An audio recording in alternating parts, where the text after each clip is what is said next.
vendredi et alors comme ça on a l'impression que j'ouvre un vlog un vendredi en sachant que je le publie le dimanche. C'est pas tout à fait ça, un peu quand même. J'avais filmé des choses dans ce début de semaine, mais j'ai décidé de couper ça au montage et de ne pas vous les montrer. Je vous explique. Vous savez, si vous suivez mes vlogs depuis quelques temps, en tout cas si vous avez regardé celui de la semaine dernière, que je participe au challenge Bouclanta, qui est un challenge sur Instagram. J'ai évoqué ce challenge dans ma vidéo la semaine dernière et il s'avère que cette semaine on est venu me trouver en me disant que j'avais dit quelque chose que j'aurais peut-être pas dû dire. J'ai fait une boulette parce qu'il y a une info qu'on avait eue de façon confidentielle avec mon équipe parce qu'on avait gagné quelque chose, bref. Et apparemment j'en ai parlé. J'ai sans doute même pas tilté que c'était une info confidentielle parce qu'on a une discussion où ça parle beaucoup et donc il y a plein de choses que je ne lis pas et donc probablement des infos à côté desquelles je peux passer. Et puis de toute façon, je suis la reine des boulettes, donc voilà. Toujours est-il que cette boulette a été vue, remarquée, repérée et que ça se retourne contre nous. Parce que voilà, parce que ça a desservi mon équipe, parce que nous n'avons plus cet avantage d'infos confidentielles, parce que ça a été dévoilé du coup à tout le monde sous prétexte que l'info avait fuité, donc à cause de moi, bref. Voilà, je ne fais pas cette aventure pour me prendre la tête, je ne fais pas cette aventure pour que cela me rende chafouin, et ça a été le cas. Le fait voilà, que ça se retourne contre moi, c'est une chose, mais que ça desserve mon équipe entière, c'en est une autre. Y a des personnes qui sont très très investies là-dedans et j'ai pas envie en fait d'être la cause de voilà de points en moins ou je sais pas.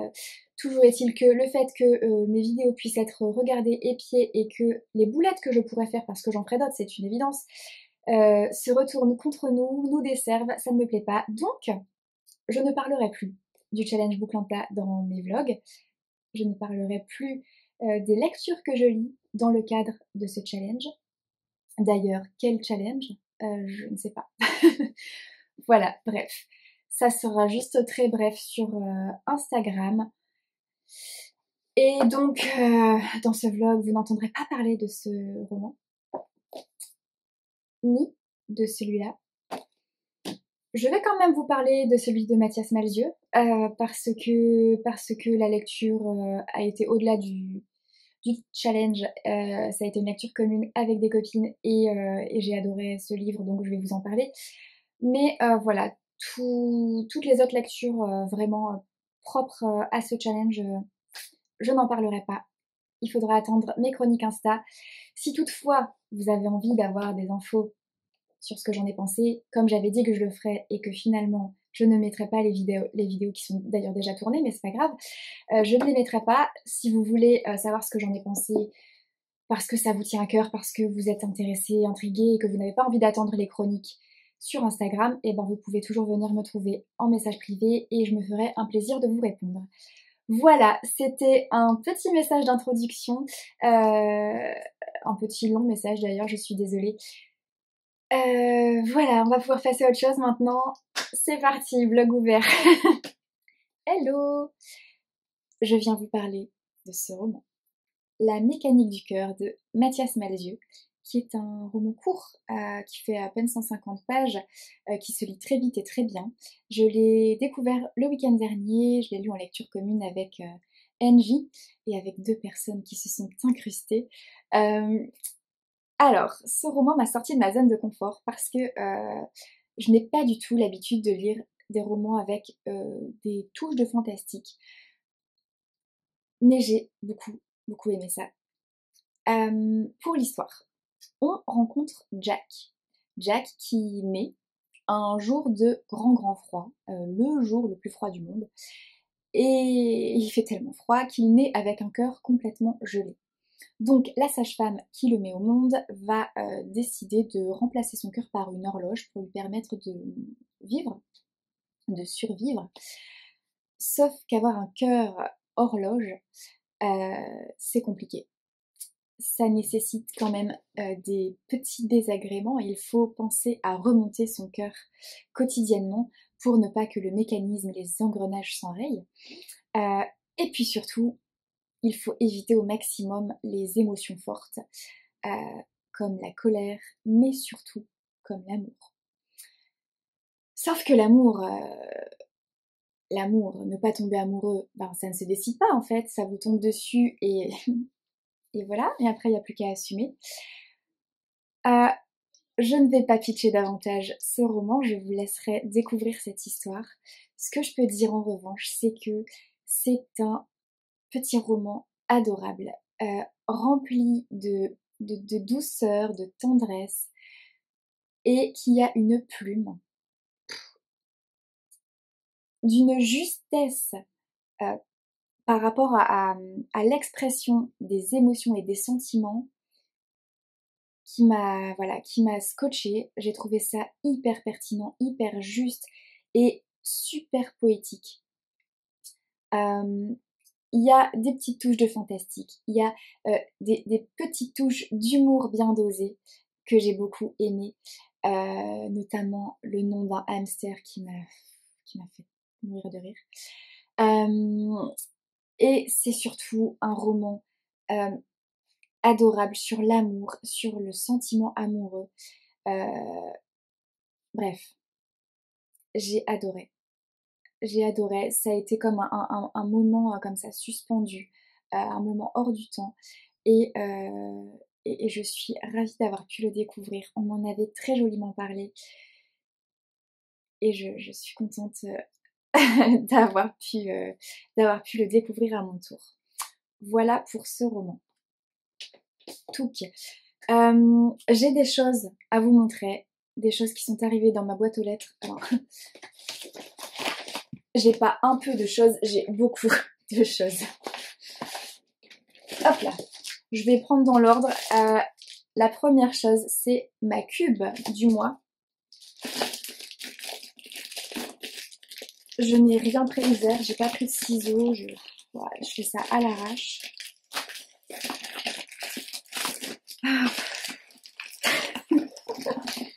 Je suis toujours en mode galère quand j'ouvre mes paquets.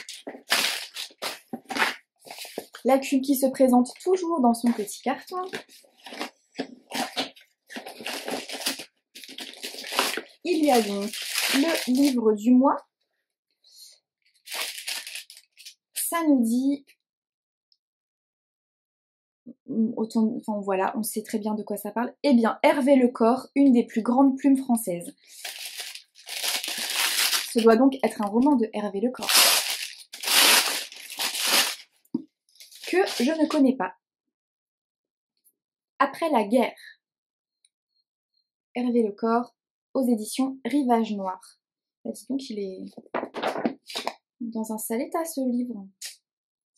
Dans un sale état, j'exagère, mais je veux dire, il est rempli de poussière, il est un peu corné de partout. C'est pas grave. Bordeaux dans les années 1950, une ville qui porte encore les stigmates de la Seconde Guerre mondiale et où rôde l'inquiétante silhouette du commissaire Darlac, un flic pourri qui a fait son beurre pendant l'occupation. Pourtant, déjà, un nouveau conflit qui ne dit pas son nom a commencé. De jeunes appelés partent pour l'Algérie. Daniel sait que c'est le sort qui l'attend. Il a perdu ses parents dans les camps et travaille dans un garage. Un jour, un inconnu vient faire réparer sa moto. L'homme ne se trouve pas à Bordeaux par hasard, sa présence va déclencher une onde de choc dans toute la ville. Voilà, je suis perturbée par cette couverture qui est cornée. Hein. Ouais, vous n'allez pas voir, mais moi je vois, parce que je suis tatine. Bref. Et ben c'est bien. Je vais découvrir ça. J'avais demandé un roman policier de mémoire. Donc, voilà. Ensuite,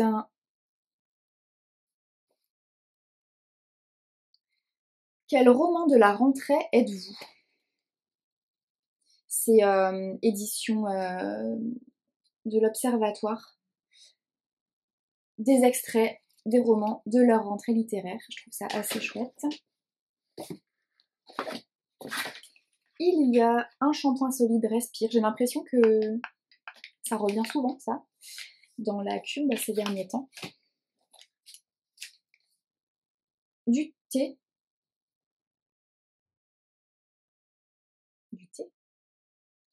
du thé où c'est écrit grand cru cholestérol. C'est particulier. Ok. Des petits sablés. J'ai envie de les manger tout de suite. Et voilà. Non, c'est pas terminé.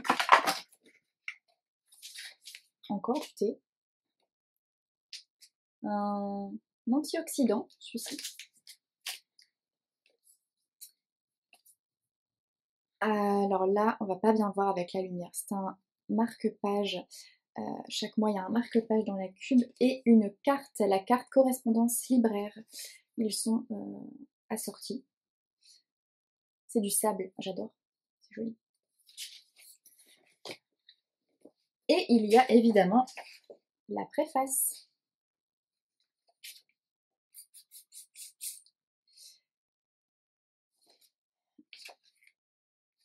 Bah c'est chouette. En DIA, je sais plus comment ça se dit. Bon, on s'en fout. Comment fabriquer un jardin japonais? Ok, et ben c'est cool. Voilà, ça c'était la cube. Je poursuis l'ouverture de mes paquets.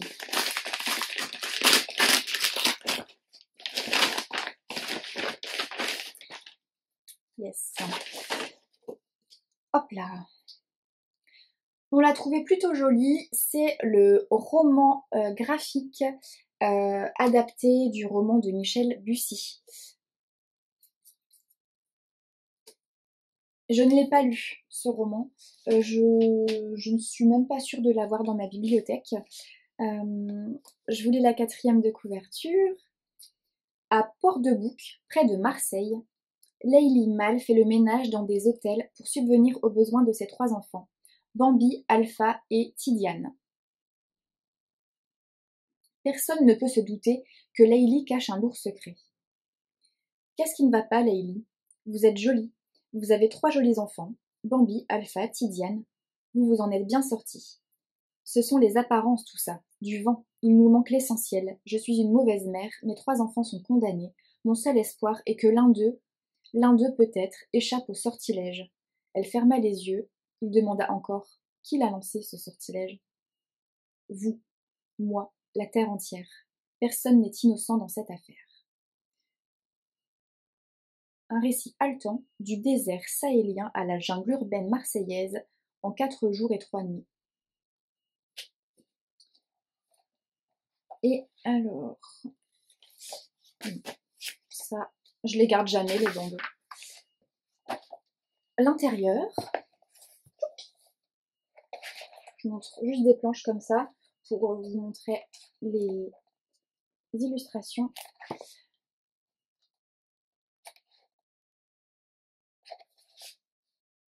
Cool, je suis contente.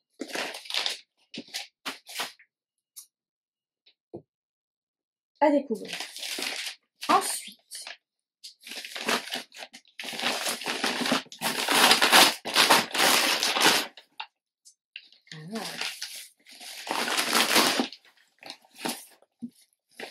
ça nous vient de chez Charleston et il y a 2 ouvrages.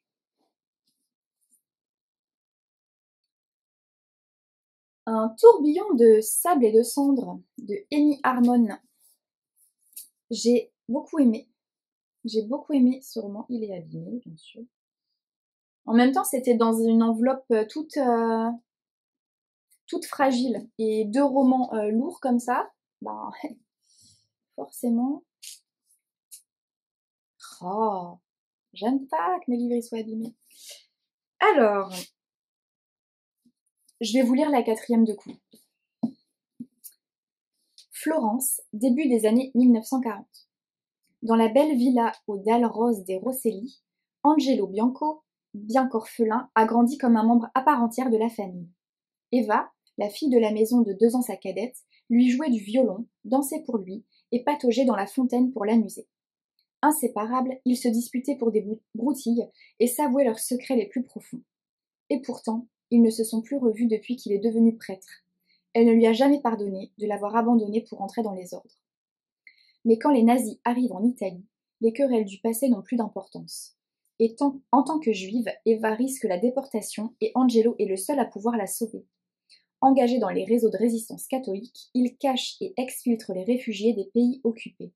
Il est prêt à tout sacrifier pour elle, mais face aux heures sombres qui s'annoncent, cela sera-t-il suffisant?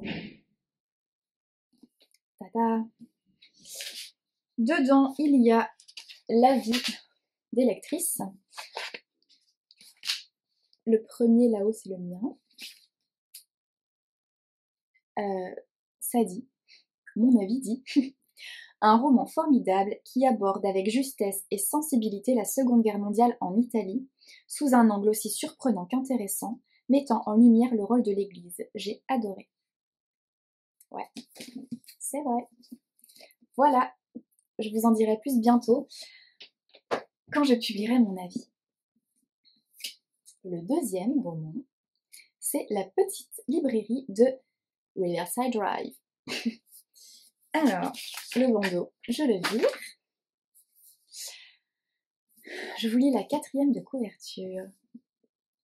Depuis plus d'1 an, Charlotte vit cloîtrée chez elle, au cœur de la campagne suédoise, et noie son chagrin dans le travail. Après l'accident qui a coûté la vie à son mari, c'est dans cette bulle loin du monde qu'elle se sent apaisée.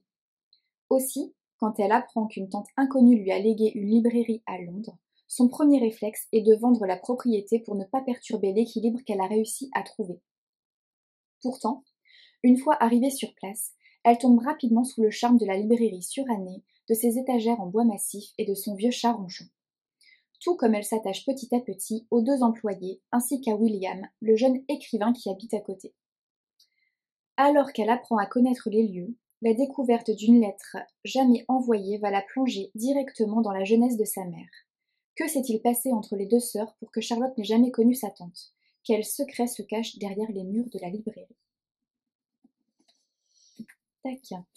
J'ai beaucoup aimé aussi ce roman.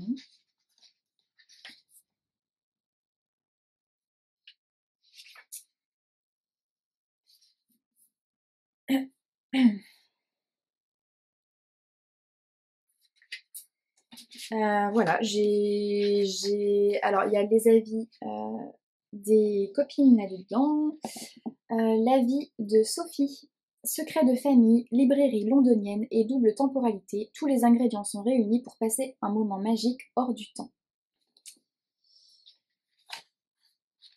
C'était le premier, je vous ai lu le premier. Voilà, il y a les avis des copines. Le mien n'est pas dedans, pourtant je crois quand même avoir répondu au questionnaire, mais c'est pas très grave, c'est pas très important. En tout cas, voilà, j'ai beaucoup aimé. Je vous partagerai mon avis pareil en fin de mois ou le mois prochain. Hop, suivant.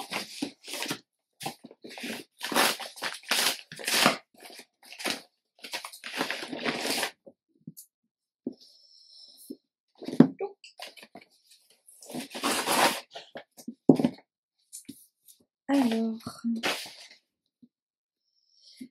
ah c'est marrant ça. Je vais ouvrir les deux d'un coup parce que ça nous vient des émissions Albin Michel les deux.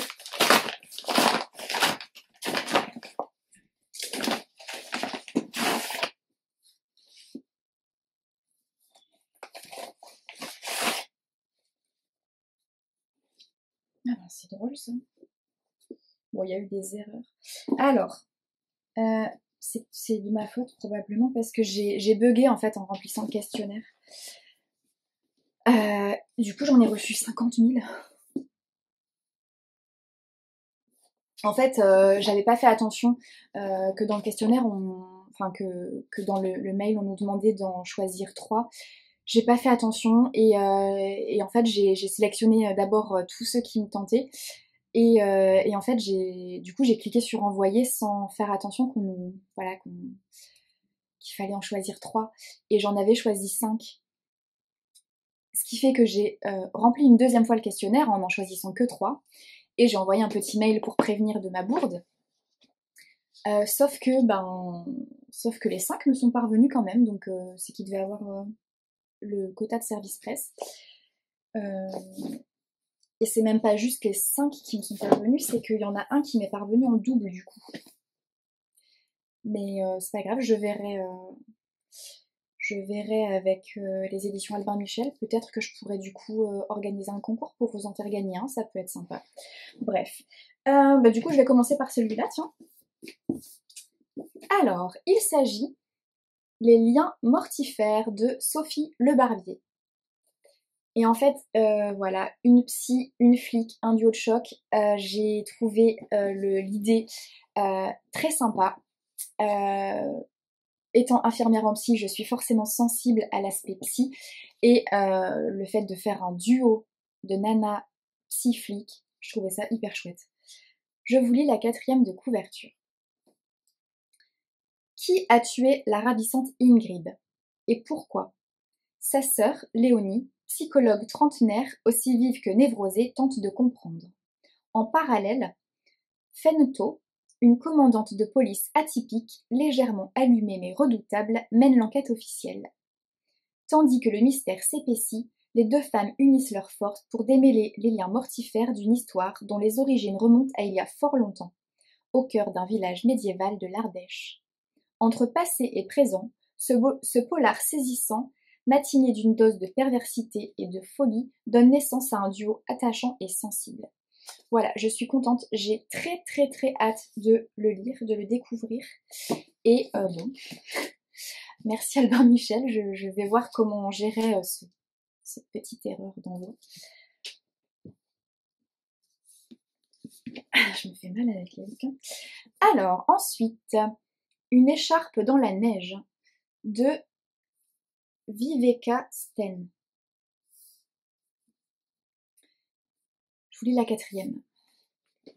Sur un télésiège de la station suédoise d'Ar, dans les montagnes du Jämtland, on découvre un corps gelé. Dans la neige, une écharpe en laine. Anna Allander, récemment virée de la police de Stockholm et accessoirement larguée par son petit ami, mène l'enquête avec l'inspecteur Daniel Lindskog. Entre la rebelle hantée par ses échecs et le jeune père débordé par son boulot, le courant passe. Mais parviendront-ils à résoudre cette affaire plus sombre et complexe qu'il n'y paraît? Que cache ce décor de luxe? Un nouveau duo cabossé et attachant, un rythme encore plus effréné et des paysages à couper le souffle, addictifs. Je me suis un peu lâchée dans les romans policiers. J'ai trop envie d'en lire en ce moment en fait. Le suivant est probablement celui qui m'attire le plus et que j'ai le plus hâte de lire. Il s'agit du nouveau roman de Melissa d'Acosta, La doublure. Je n'ai jamais lu Melissa d'Acosta. J'ai plusieurs romans d'elle dans ma bibliothèque, mais je n'ai jamais pris le temps encore de les découvrir. Et j'en ai entendu tellement de bien que j'ai vraiment hâte de pouvoir découvrir sa plume, même s'il paraît que ce roman n'a absolument rien à voir avec ce qu'elle écrit habituellement. Mais je crois que c'est le premier de toute cette série que je vais lire et que je vais me le programmer très très très très vite. Je vous lis la 4e de couverture. Une jeune femme fragile en quête d'un nouveau départ. Un couple magnétique et fascinant, prêt à lui ouvrir les portes de son monde doré. Un trio pris au piège d'un jeu cruel et d'une dépendance fatale. Dans ce roman sombre et envoûtant, Melissa d'Acosta explore à travers l'histoire d'une passion toxique, la face obscure de l'âme humaine et les méandres du désir. Ça révèle une nouvelle facette de son talent. Ouais, j'ai hâte de découvrir ça. Ensuite, le nouveau Bernard Werber, La Diagonale des Reines. J'ai plusieurs romans de Bernard Werber dans ma palle, des romans qui m'ont été prêtés. Je n'ai jamais lu cet auteur, mais il m'intrigue beaucoup. Donc, voilà, je me suis laissée tenter par celui-là. Ça nous dit « Et si vous n'étiez qu'un pion dans leur jeu? Deux femmes, deux destins, deux visions opposées du monde. L'une croit dans la force du groupe, l'autre en l'individualisme. Leur duel est inévitable, laquelle aura l'avantage. Des années 1970 à 2050, entre guerre, attaques terroristes et espionnage, elles vont s'opposer sans répit et sans merci. Leur terrain de jeu s'étend aux quatre coins de la planète, devenu un échiquier géant dont les humains sont les pièces. Intriguant. Et le dernier, c'est celui-là. Alors, je n'ai pas le tome 1, mais je vais me le procurer parce que j'ai très envie de découvrir cette saga. Je n'ai jamais lu cet auteur, et pourtant j'en ai entendu évidemment beaucoup de bien, puisque c'est elle qui a écrit la série Agatha Raisin, qui est quand même une série culte. Donc il s'agit des chroniques de Bond Street, tome 2. Voilà, donc je vais prochainement me procurer le tome 1 pour pouvoir rattraper mon retard et découvrir celui-ci. Donc bon, il va devoir patienter un chouïa, mais voilà. Et ben, que de jolies réceptions. Je vais m'arrêter là parce que ça fait une plombe que je vous parle et que je vous présente tout ça. Je reviens très vite pour vous parler de mes lectures en cours. Et puis voilà. Bonne journée et à très bientôt. Bonjour. Je viens vous parler assez brièvement. Je vais pas m'étaler trop longtemps parce que je suis pas en très grande forme. Je devrais être au travail à l'heure qu'il est, mais je n'y suis pas parce que je me suis fait très mal au dos. Voilà, j'ai fait un faux mouvement hier au travail, je me suis retournée bêtement et depuis j'ai très mal. J'ai dû me faire une contracture. J'ai rendez-vous avec le médecin tout à l'heure et voilà, on verra. Je vous raconte ma vie. Je suis désolée. Je me sens stupide d'être dans ce fauteuil parce qu'en fait pour m'y mettre ça a été. Mais je suis en train de me demander comment je vais faire pour en sortir. Mais ça va aller, c'est pas grave. Je vais pas vous parler lecture. Enfin, ce que je peux faire, c'est vous dire que je suis dans ce roman-là, mais je vais pas vous en dire grand-chose parce que j'ai lu genre 3-4 chapitres seulement. Je suis un peu en retard par rapport à cette lecture. Mais si je suis en arrêt, bah, je vais avoir le temps de la lire et de terminer ça pour, je sais pas, demain. Je vais donc pas en dire grand-chose là maintenant, si ce n'est que pour le moment, je trouve ça sympa, que j'aime beaucoup. Mais voilà, j'en suis qu'au début et ça peut grandement évoluer encore avec tout ce qui reste à découvrir. Je souffre. Du coup, le but là de ce petit moment, c'était de vous montrer ce qui était arrivé dans ma boîte aux lettres, parce qu'il y a plusieurs choses qui sont arrivées et je voulais pouvoir filmer ça avant que ça s'accumule de trop et que je ne m'en sorte plus. Donc, la première chose que je vais vous montrer, c'est un colis qui me vient d'une charmante personne qui s'appelle Alice, qui a un compte Instagram qui s'appelle Dessine-moi mes rêves et qui m'a gentiment proposé de m'envoyer un petit colis. Je vous montre. J'ai déjà déballé.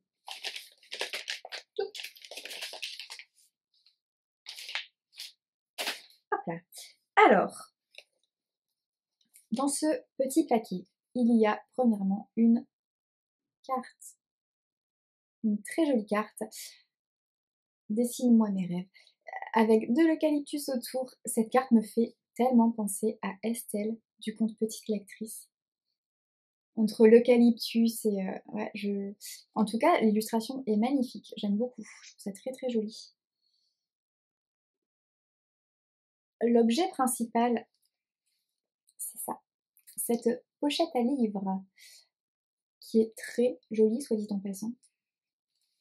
C'est tout doux.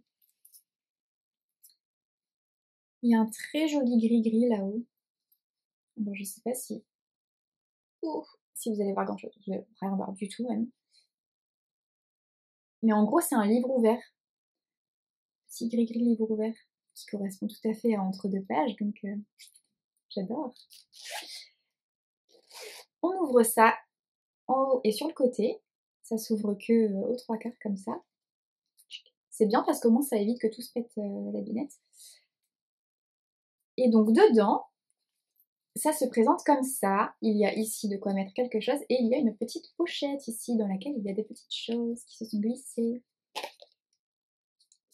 Alors, il y a un petit carnet Alors là, vous allez rien voir du tout, j'imagine. Ce sont des feuilles avis de lecture. Titre, auteur, date de lecture et un petit espace pour mon avis, avec des feuilles détachables du coup. Sympa, c'est sympa comme petit goodies ça. Et il y a une petite lingette à lunettes. C'est pas flagrant comme ça, mais je porte des lunettes. Oui, je sais. Quand je lis. Normalement, je devrais les porter tout le temps, mais depuis le Covid, je les portais tout le temps avant. Et ça, c'était avant. Ouais, c'était avant le Covid. Avec le travail, porter des lunettes au boulot quand t'as le masque tout le temps, ça fait de la buée, c'est super relou. Donc j'ai arrêté de les porter et maintenant je ne les porte plus que quand je lis. Donc et j'adore les mettre parce que je vois la vie en HD et je devrais reprendre le pli de les mettre plus souvent. Je raconte encore ma vie, on s'en fout. Bref, toujours est-il que sur cette lingette, c'est le même design que sur cette carte, la petite lectrice qui est trop mignonne, j'adore. Et d'ailleurs, je vais le laisser là-dedans, c'est une trop bonne idée. Et donc au niveau du format de cette pochette, on est sur du poche, hein, parce que là, ça c'est quoi? C'est un semi-broché ça, et ça rentre pas dedans je pense. Donc on est sur un format poche, mais en fait moi je pense que je vais m'en servir comme pochette de liseuse. Ouais, parce que j'ai déjà des pochettes, j'en ai quelques-unes des pochettes à livres. Et celle-là, je sais pas, j'ai envie que ce soit ma pochette à liseuse, donc ça le sera, écoute. Voilà. Dans ce petit colis, un petit mot d'Alice. Merci Alice. Je ne vous ai pas encore tout dit. Il y a aussi un marque-page avec un petit gris-gris au bout comme ça. Un marque-page très joli aussi, avec un petit renard roux. C'est écrit Carpe Diem. Il est très beau. J'aime beaucoup. Ouais, j'aime beaucoup. Je vais le laisser là-dedans puisque ce sera une pochette à liseuse. Et donc avec, Alice m'a glissé un petit carton. Votre box lecture fabriquée avec passion. Donc Alice fait des box lecture, apparemment. Et donc il y a plusieurs possibilités de box. Une box surprise, pour laquelle on remplit un formulaire, un petit questionnaire sur nos goûts et on se laisse surprendre par Alice. Une box personnalisée, où on choisit pochette, marque-page et thème de lecture. Et une box à thème. Trop chouette. Trop chouette. Bah je vais aller voir parce que je savais pas qu'elle faisait ça. C'est sympa, j'adore. Je vais aller voir, je vais aller jeter un œil. Voilà, c'est fou, j'adore, c'est trop mignon. Tout est bien fait, tout est voilà, choisi avec goût. Et donc la petite surprise, c'est que Alice m'a envoyé tout ça pour proposer un concours sur Instagram pour qu'un gagnant puisse gagner exactement ce qui se trouve dans ce colis. Et donc la même chose que ce que j'ai reçu. Je trouve ça trop chouette.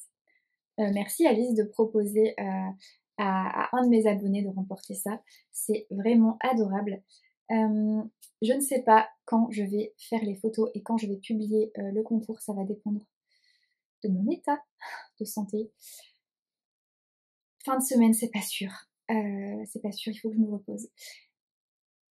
Peut-être début de semaine prochaine. La semaine prochaine, c'est sûr. Quand, je ne sais pas. Voilà. J'aime beaucoup trop cette pochette. J'aime beaucoup. Merci beaucoup à Alice. Et voilà, gardez l'œil ouvert sur Instagram si ça vous intéresse de remporter ces jolies choses. Je suis désolée, c'est très saccadé ce que je vous fais là. Ça fait un peu robot, mais j'ai tellement mal en fait. J'aurais peut-être pas dû tourner ça tout de suite, mais bon, maintenant que j'ai commencé. Alors ensuite, j'ai enlevé de l'enveloppe un ouvrage qui nous vient des éditions Belfond, qui s'appelle Quatuor d'automne de Barbara Pym, et qui est édité et publié aux éditions Belfond dans la collection Vintage.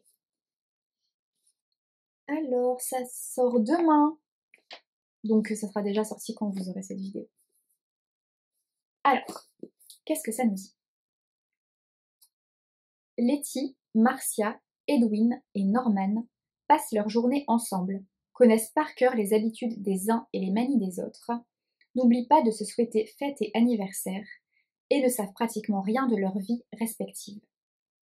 Letty, Marcia, Edwin et Norman sont collègues de bureau. 40 ans de cohabitation, et voici que l'heure de la retraite sonne pour Letty et Marcia. L'occasion pour Edwin et Norman ou Normand, je sais même pas, bref, de les inviter à déjeuner. Ben oui. Mais de quoi peut-on bien se parler quand on a vécu tant d'années ensemble sans jamais vraiment rien partager? Quand on a soi-même le sentiment d'être passé à côté de sa vie? Quand on prend conscience que ces relations qu'on pensait superficielles étaient peut-être plus profondes qu'il n'y paraît? Ben ouais. Il est un peu abîmé. C'est rien, mais je suis ta tasse.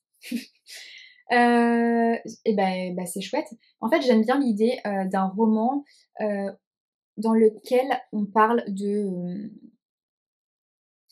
choses un peu banales, comme ça, des banalités du quotidien, mais qui sont pas forcément si banales que ça au final. Ça a l'air d'être un peu l'idée. Donc voilà, je suis contente. Je vais me le mettre à lire prochainement, d'autant que cette couverture automnale est canon. C'est parfait cette saison, quoi.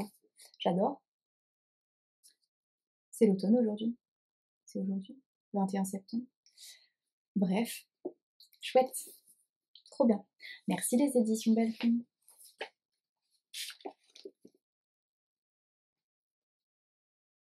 J'aurais dû me rapprocher les trucs. Tout est super loin et... Ah, c'est stupide.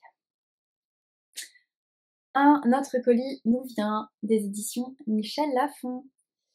Et il contient 2 choses. Alors, la première chose, c'est une BD. Esprit, es-tu là? C'est un tome 1, Le fantôme de Kervadec. D'après le récit de Patricia Darey. Je ne connais pas du tout Patricia Darey. Enchantée, Patricia Darey. C'est donc une BD et ça parle de... Alors, Alicia est une adolescente comme les autres. À cela près qu'elle a un don très spécial, elle peut communiquer avec le monde invisible des esprits. Alicia est ce qu'on appelle une médium. En plus de son quotidien de collégienne, elle parle régulièrement aux morts, raccompagne des âmes errantes et va à la rencontre de fantômes dans des lieux hantés. Elle n'a pas choisi cette destinée. C'est elle qui a été choisie. Une nuit, Alice se réveille en sursaut après avoir encore fait un cauchemar. Elle sait que cette fois, ce n'est pas un rêve comme un autre, c'est un appel au secours. Voilà, c'est un tome 1 et c'est pour ça que je me suis dit, allez, je saute sur l'occasion, ça a l'air chouette, ça a l'air très sympa. Et alors, tac tac tac, je regarde un peu les illustrations, je vais vous montrer l'intérieur, ce que ça nous dit en termes d'illustration. Je me fracasse la gueule. Hop là. J'aime bien, c'est joli. Ça va se lire hyper vite. Hein. Ça va se lire très vite et c'est chouette. Et j'ai hâte de pouvoir le glisser quelque part là comme ça. Je sais pas quand je vais le découvrir, mais ce sera bientôt. Et donc, le deuxième, c'est un roman qui a reçu le Grand Prix du roman au féminin apparemment. Ça s'appelle Une autre vie et c'est de Elisa Sagnelonge. Alors, Je suis désolée, j'ai tellement mal. Alors, professeure de français, Marie rêve de devenir écrivaine à succès. Prête à tout pour y parvenir, elle va jusqu'à commettre la plus effroyable des trahisons. Un an plus tard, au fait de sa gloire littéraire, Marie fait face à des angoisses et des hallucinations. J'y arrive pas. Ah, je lis comme une merde. Donc Marie fait face à des hallucinations, oui, qui pourraient bien porter le nom d'imposture et de culpabilité. C'est vraiment nul, je lis comme une brêle là. Je la refais. Allez. Professeure de français, Marie rêve de devenir écrivaine à succès. Prête à tout pour y parvenir, elle va jusqu'à commettre la plus effroyable des trahisons. Un an plus tard, au fait de sa gloire littéraire, Marie fait face à des angoisses et des hallucinations qui pourraient bien porter le nom d'imposture et de culpabilité. Quant à François, qu'elle a rencontré en dédicace, que signifie son obsession pour son premier roman? Voilà. En fait, non mais ça joue tellement quand on lit mal une quatrième de couve, ça donne forcément pas très envie. Et pour le coup, il me donne très envie celui-là. Donc voilà, c'est un premier roman. C'est le premier roman de Elisa Sagnelonge. Voilà. J'ai très envie de le lire et c'est très frustrant parce que en fait, quand on reçoit comme ça des trucs, on lit la quatrième de couve et on se dit oh j'ai envie de le lire là tout de suite maintenant, mais ouais mais non en fait, enfin non, je peux pas parce que je lis déjà quelque chose actuellement et que ben il y a plein d'autres choses que je dois lire et qui me font envie. Donc il va devoir attendre un tout petit peu. Alors par contre, ce qui est cool, c'est que je pense qu'il va se lire très vite parce qu'il fait 300 et quelques pages et que c'est ultra aéré. Alors là, vous allez rien voir du tout, mais voilà, faites-moi confiance. C'est pas écrit petit et c'est aéré. Donc ça va se lire très bien et très vite, je pense. Je suis contente. Voilà. La dernière chose que je voulais vous montrer, ce n'est pas une réception. Enfin, si, c'est une réception, mais c'est une réception d'un achat. J'ai craqué pour un oracle. Je vais revenir sur le sujet un peu après, mais voilà, je suis de plus en plus intéressée par tout ce qui touche à la spiritualité, à l'ésotérisme, à l'intuition, et voilà, intriguée par les oracles, les tarots, l'astrologie, la lithothérapie, la numérologie. J'y connais pas grand-chose, pas encore, mais ça m'intéresse de plus en plus, ça m'interpelle et j'ai soif de découverte, j'ai soif d'apprendre et d'approfondir mes connaissances sur ce sujet-là. Je regarde régulièrement des lectures intuitives sur YouTube.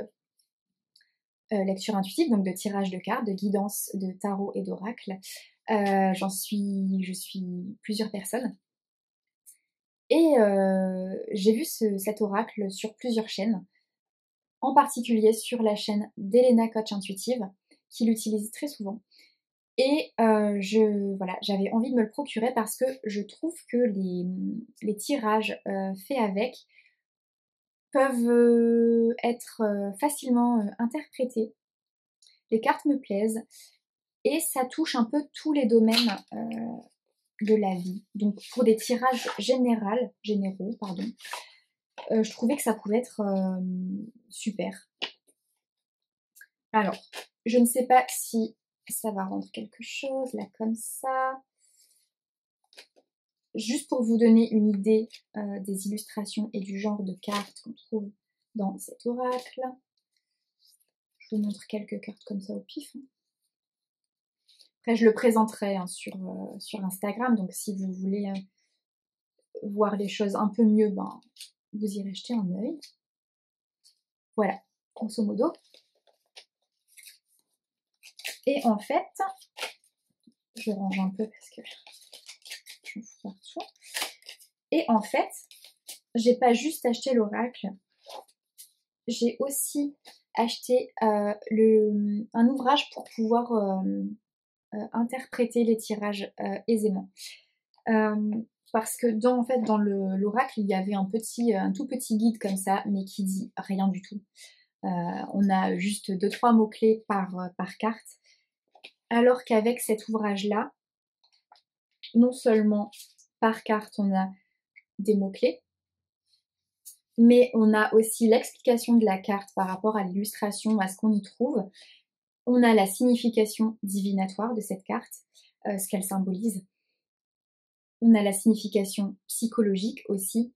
Et surtout, ce que j'ai trouvé très intéressant, c'est que ça nous parle aussi association. C'est-à-dire, par exemple, là, j'ai ouvert au pif sur la carte de la fatalité.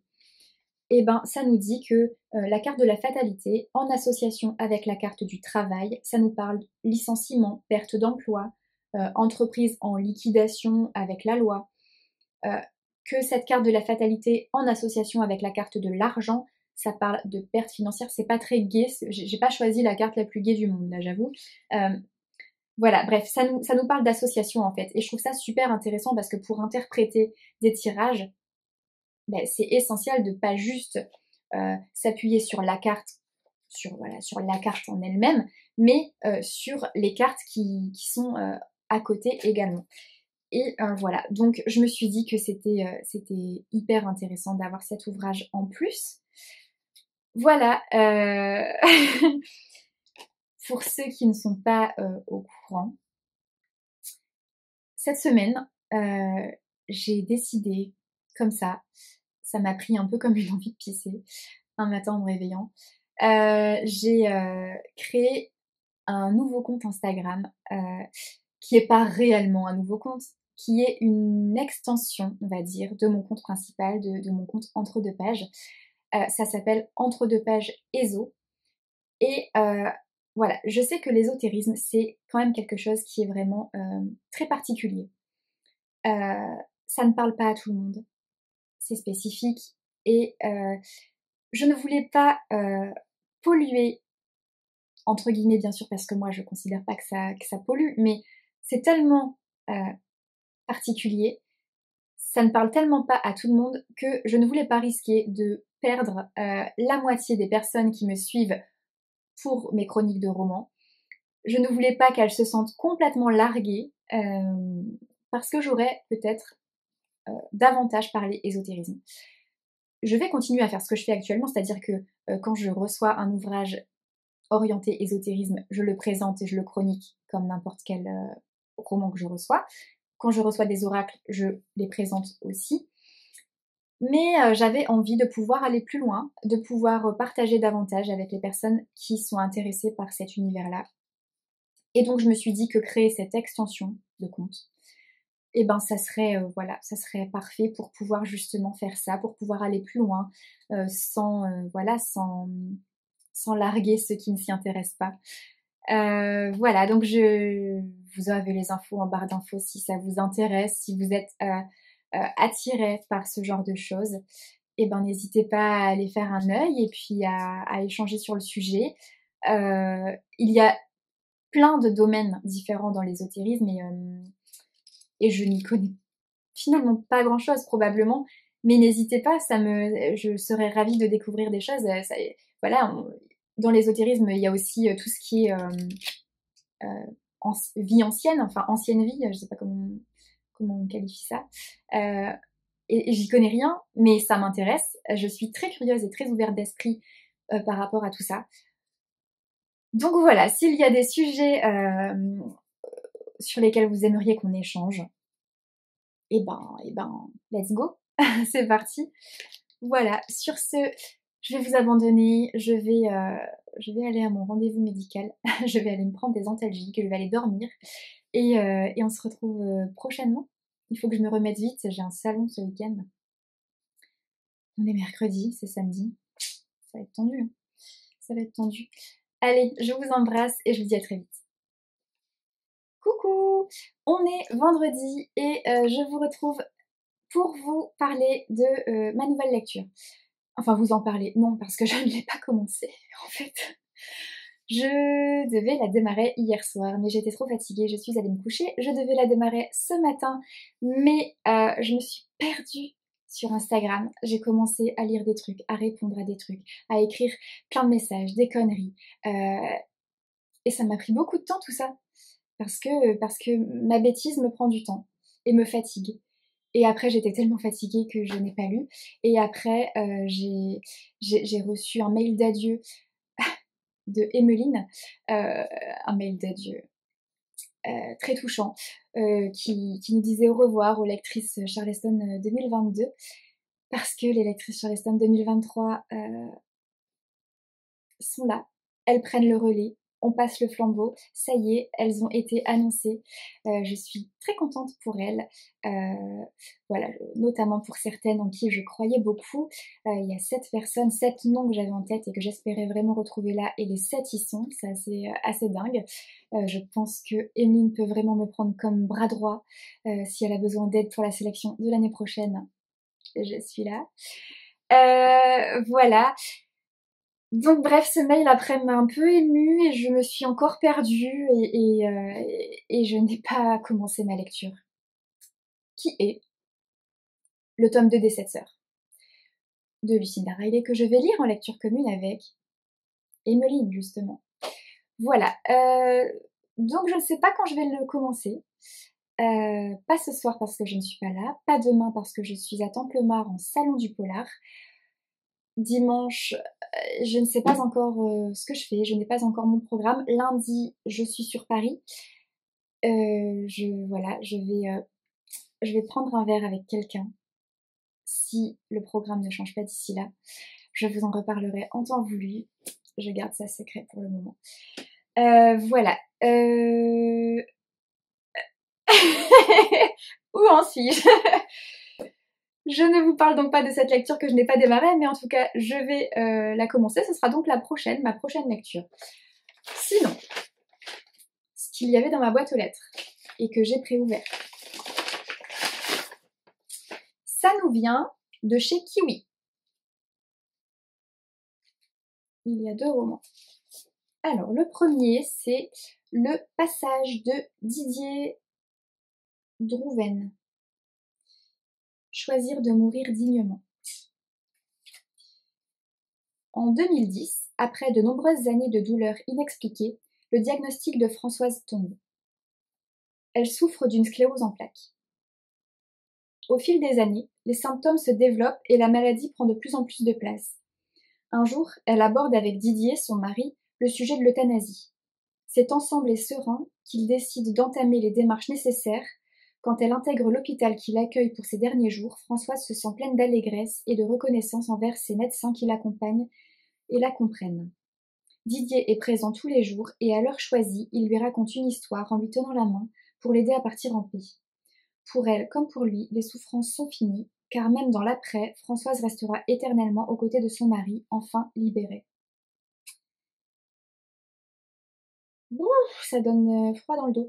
Dans ce témoignage poignant, Didier Drouven revient sur l'évolution de la maladie et en parallèle sur celle de la décision de Françoise. Il raconte l'instinct de survie et la peur, l'acceptation collective, l'accompagnement indéfectible et le soutien sans faille d'une équipe médicale compréhensive. L'euthanasie est encore un sujet tabou en France et dans le reste du monde. Ce témoignage courageux nous permet de découvrir sous un nouvel angle cette procédure sujette à de nombreuses controverses. C'est touchant. Et donc c'est un témoignage parce que en 2021, il a accompagné sa femme dans son combat contre la maladie, puis en faveur de l'euthanasie. Oh, j'ai des frissons. En fait, dans le... Je me souviens pas avoir lu tout ce que je vous ai lu quand j'ai choisi de recevoir ce bouquin. Je pense que dans le programme des éditions Kiwi, c'était un tout petit paragraphe qui ne disait pas tout ça. Ça m'a quand même interpellée et j'ai quand même décidé de le découvrir. Et je ne regrette pas, mais je pense que ça va être une lecture éprouvante. Va falloir que je trouve le bon timing, le bon moment pour cette lecture-là. Mais je pense que ça peut être formidable. Et voilà, je suis infirmière, donc forcément, c'est un sujet qui me touche, qui me parle. Et voilà. Le deuxième roman reçu, c'est Sankalpa de Magali Collin. Alors, ça nous dit: notre Sankalpa est l'intention la plus profonde qui traverse notre être. Vous êtes-vous déjà demandé quel était le vôtre? Peut-être le découvrirez-vous au travers de ce voyage initiatique. Rosemary, jeune étudiante dotée d'un don de clairvoyance, répond à l'appel de Bastien, un animateur radio qui demande de l'aide pour chercher sa mère de cœur, une célèbre artiste. Les visions de la jeune femme mènent le duo en Inde, puis aux quatre coins du globe, où les secrets et le caractère de ce qu'il recherche se dévoilent peu à peu. Qui est vraiment Diane Siméon et pourquoi a-t-elle tout quitté? Je vous ai très mal lu cette quatrième de couverture.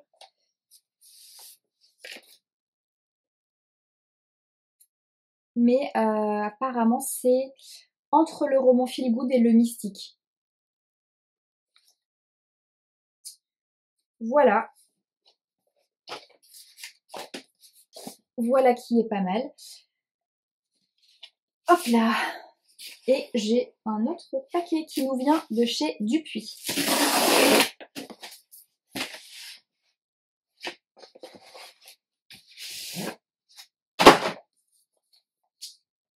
Tada!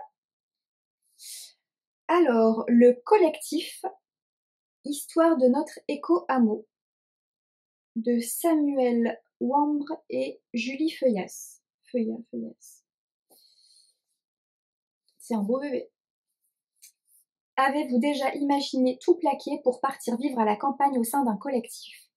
Entre utopie et déconvenue, celles et ceux qui se sont lancés dans l'aventure vous racontent leur histoire.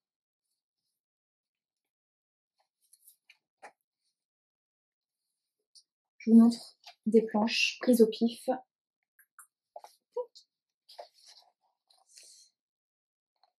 Voilà. Ça peut être très sympa. Je sais pas combien de pages.